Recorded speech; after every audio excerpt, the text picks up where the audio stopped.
खुलुमबाय आं सिबिरानि ब्रह्म नोंथांमोनखौ आंनि एसबि बड' निउज चेनेलाव गासैखौबो बरायबावनाय थाबाय नोंथांमोननि थाखाय आं गोदान मोनसे भिडिअ लानानै फैबावबाय अन्नानै भिडिअखौ जोबजासिम नायलांदो क'क्राझार जिल्ला हान्थामेला बिफाननिफ्राय खौरांगिरि मेल गोलाव समनिफ्रायनो नोंथाङा फिटनेस सार्टिफिकेटखौ आपडेट खालामाखैब्ला आरो जुरिमाना नांनानै दंबा आरो गोबां टेक्स होनो गोनां दंब्ला 25% होयोब्लानो गासैबो दायनिफ्राय रेहाय मोननो हागोन। द्वितीय धोजियान बसुमतारी बिथाङा फोरमायथिदों दि गोबां सुबुंफोरानो गारिया बांद्राय गोजाम जायोब्ला मावख'आव जेबो मिथिहोआलासे स्क्रेप एबा फाङा सिङायाव दैथायहरो नाथाय बिथांमोननि आरसिआ सोलिबाय थायो अदेबानि आरसिखौ केन्सेल खालामैनि थाखाय गारिखौ बाहायबाय थानायखौ साननानै लानाय जायो। बेनिखायनो गोलाव समनिफ्राय फिटनेस सार्टिफिकेटखौ आपडेट खालामैनि थाखाय गोबां जुरिमाना आरो गोबां टेक्स होनो गोनां जानानै दंब्ला बेनि 25% होयोब्लानो गासैबो रेहाय मोननो हागोन नाथाय गारिखौ 2022 मायथाइनि 8 जुलाइनि सिगांनो स्क्रेप खालामनाय जानो नांगोन होननानै फोरमायथिदों आरो आगस्ट सेप्तेम्बर आरो अक्ट'बर दानावनो होनांगौनि 25% रांखौ होयोब्लानो रेहाय मोननो हागोन होननानै फोरमायथिदों द्वितीय धोजियान बसुमतारीया। बेनि अनगायैबो नोंथाङा गोलाव समनिफ्रायनो टेक्स होआखैब्ला आरो फिटनेस सार्टिफिकेटखौ आपडेट खालामैनि थाखाय जुरिमाना जानानै दंब्ला बे दान मोनथामनि गेजेरावनो होयोब्ला गोबां रेहाय मोननो हागोन। गिबि 30 सानाव होयोब्ला 50% रेहाय मोननो हागोन। बेनि उननि दानाव होयोब्ला 30% रेहाय मोननो हागोन आरो बेबायदिनो रेहाया खम जालांबाय थागोन। लोगोसेनो 31 अक्ट'बरसिमाव नोंथाङा ड्राइभिं लाइसेन्स आरो आरसिखौ अनलाइन खालामनानै लायाब्ला नोंथांनि आरसि आरो ड्राइभिं लाइसेन्सआ इनभेलिड जागोन अदेबानि खामानि होनाय नङा। क'क्राझार बिजिरसालिया दुथां दिपु नार्जारिखौ 10 बोसोर जोबथेसालियाव थानायनि साजा फोसावबाय। थांनाय 2021 मायथाइयाव सुथानाय जाथायनि सायाव बिजिरनानै क'क्राझार बिजिरसालिया राय फोसावबाय। फोरमायथिनो गोनांदि थांनाय 2021 मायथाइयाव दिपु नार्जारिया सानै सुबुंनि सायाव गोफार हाथियारजों गाग्लोबदोंमोन। गाग्लोबजाग्रा सुबुंफोरनि मुङा फारियै अशक ब्रह्म आरो शिबु ब्रह्ममोन। शिबु ब्रह्म जाय थिकादार बिथांनि क'क्राझारनि हाथिमाटायाव थानाय न'नि साखाथियाव मोनसे गोथार जुलि जादोंमोन। बे गोथार जुलियावनो दिपु नार्जारिया गावनि बिसिखौ हाराहास्ति खालामदोंमोन जायखौ सानै सिख्लाफ्रा फैनानै मिथिहोफैदोंमोन। दिपु नार्जारिया बिसिनि सायाव गाग्लोबनायखौ होबथानो थाखायनो ओंखारबोदोंमोन शिबु ब्रह्म बिथाङाबो। बेयावनो दुथां दिपु नार्जारिया शिबु ब्रह्मनि सायाव गोफार हाथियारजों गाग्लोबदोंमोन आरो बे जाथायखौ होबथानो थाखाय अशक ब्रह्मआ फैनायाव बिथांनि सायावबो दुथाङा गाग्लोबदोंमोन। जाहोनाव बिथांमोनखौ फाहामथायनि थाखाय MRM देहा फाहामसालियाव थिसननो गोनां जादोंमोन नाथाय गोब्राब जोखोम जानायनि जाहोनाव थिकादार शिबु ब्रह्मआ थैनो गोनां जादोंमोन। जाथायनि सायाव क'क्राझार पुलिस थानायाव केस होनाय जादोंमोन। बे जाथायनि सायावनो डिस्ट्रिक्ट आरो सेसन जाज कर्टआ नायबिजिरनायनि हाबाखौ मावबाय थादोंमोन। 14 साखि लानानै बिजिरसालिया बिजिरनायनि हाबाखौ मावबाय थानायनि उनाव दायनिगिरिखौ 10 बोसोर जोबथेसालियाव थानायनि साजा फोसावनायजों लोगोसे 10,000 रांनि जुरिमाना फोनांबाय आरो जुदि 10,000 रांखौ होनो हायाब्ला जोबथेसालिनि साजाखौ 6 दानसिम बांहोनाय जागोन होननानैबो उखिला फोरमायथिदों। रायजोआव फिन एनकाउन्टार पुलिसनि एनकाउन्टार खालामनायाव थैनो गोनां जादों सासे बर' सुबुङा। गान्दा सिखारि खालामनायनि दायाव भारत भुटान सिमना साखाथियाव थानाय मालिभिटा हालामनि लावरिपारा गामिनि नबेसर बसुमतारीया पुलिसजों गावथारजानो गोनां जादों। एनकाउन्टारनि सायाव पुलिसा फोरमायथिनाय बायदिब्ला थांनाय 11 अक्ट'आव नबेसर बसुमतारी आरो गुबुन सानै गासै 3खौ आयेन बेरेखा खामानि गान्दा सिखारि खालामनायनि दायाव हमदोंमोन।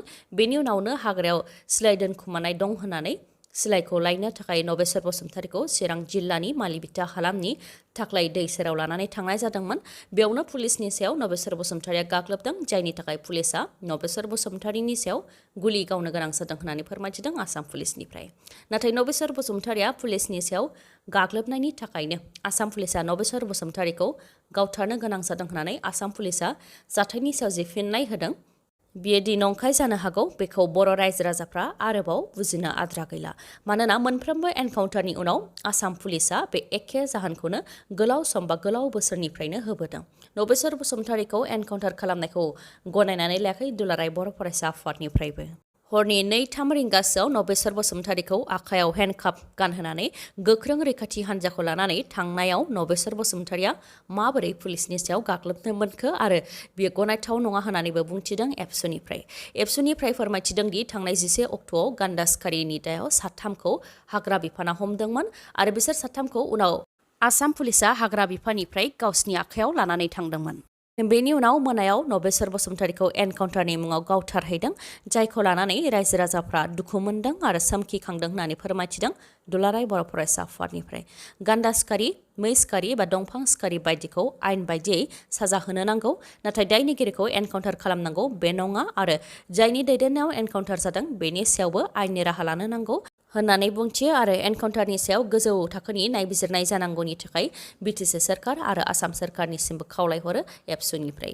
बेनि अनगायैबो 42 बोसोर बैसोनि नबेसर बसुमतारीया थैनाय समाव गावनि बिसिजों लोगोसे हायार सेकेन्डारियाव फरायफुबाय थानाय फिसाजो आरो थाखो 3आव फरायनाय फिसाज्लाखौ बे बुहुमाव एंगारलांबाय। बेनिखायनो नबेसर बसुमतारीनि नखरनो जाहाथे अनसुंथाइ होयो बेनि थाखायबो खावलायो दुलाराय बर' फरायसा आफादनिफ्राय। सावरायनो गोनांदि जोंनि बर' सुबुंफोरनि सायाव गोबां नंखाय एनकाउन्टारफोर जाबोदों आरो एनकाउन्टारा नंखायखौ मिथिखानानै गोजौ थाखोनि नायबिजिरनाय नांगौनि थाखाय गुबुन गुबुन आफादफोराबो गोबां दाबि खालामबोदों, नाथाय बेनि जेबो फिथाइ मोननो हायाखै। सोंथिया बेसो आसाम पुलिस आरो प्रशासना जों बर'फोरनि सायाव मानो एसेबां गोरलै लादों? माब्लाबा हाथियार दैग्रा आफादनि मुङाव क'क्राझाराव एनकाउन्टार, माब्लाबा सिखावनि मुङाव एनकाउन्टार, माब्लाबा सोरखौबा बुथारनानै गुबुननि मुं होनानै गुबुननि नखराव दैथायहरनानै फबनानै दोननाय। बेबायदिनो आसाम पुलिसा जोंनि सायाव गोबां गोरलै लानायखौ जों नुबोनो मोन्दों। दिनैनि सानाव जोंखौ सोर रैखाथि होगोन आरो सोर जोंनि थाखाय बिजिरनाय होफैगोन, बेयो मोनसे गेदेर सोंथि।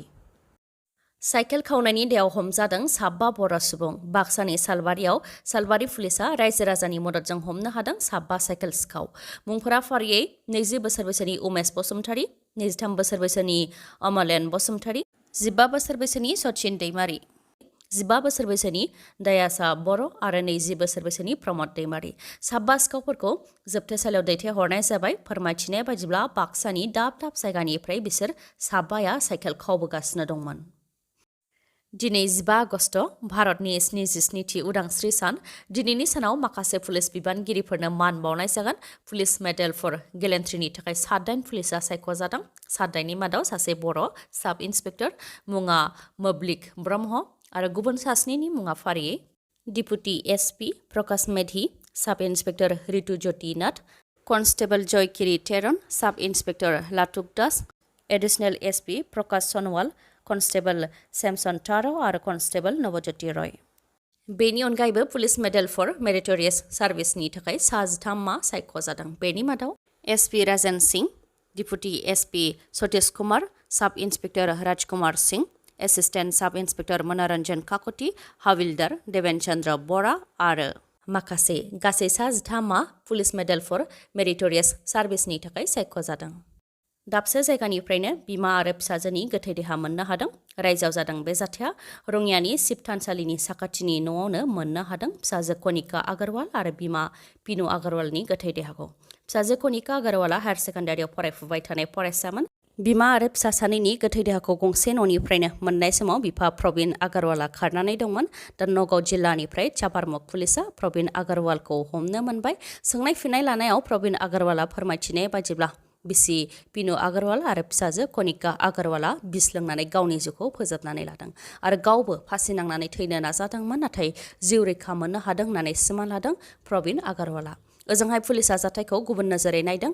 नखरनि जेंनानि थाखाय बिसि आरो फिसाखौ प्रबिन आगरवालानो बुथारनायनि सन्देह खालामदों आरो दा गुबै जाथायखौ मिथिनो थाखाय संदाननायनि हाबाखौ मावगासिनो दं होननानैबो पुलिसा मिथिहोदों। रायजोआव मैया 5.4 मेगनिट्युडनि बांग्रिं मावदों। मोनानि 8:19 5.4 मेगनिट्युडनि बांग्रिं मावदों।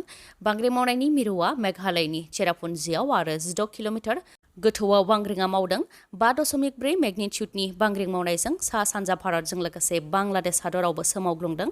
सा सानजा भारतनि आसाम, मेघालय, मणिपुर, नागालेण्ड, मिज'राम आरो त्रिपुरानि माखासे जिल्लाफ्राव बांग्रिं मावनायखौ हमदांनो मोन्दों।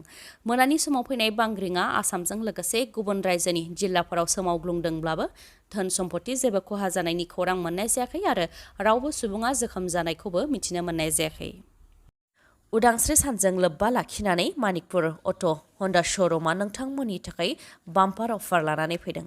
15 आगस्टनि सिगां नोंथांमोनहा मटर साइकेल बा स्कुटि बायनो सानदोंब्ला नोंथांमोननि थाखाय मोनसे मोजांथार खौरां।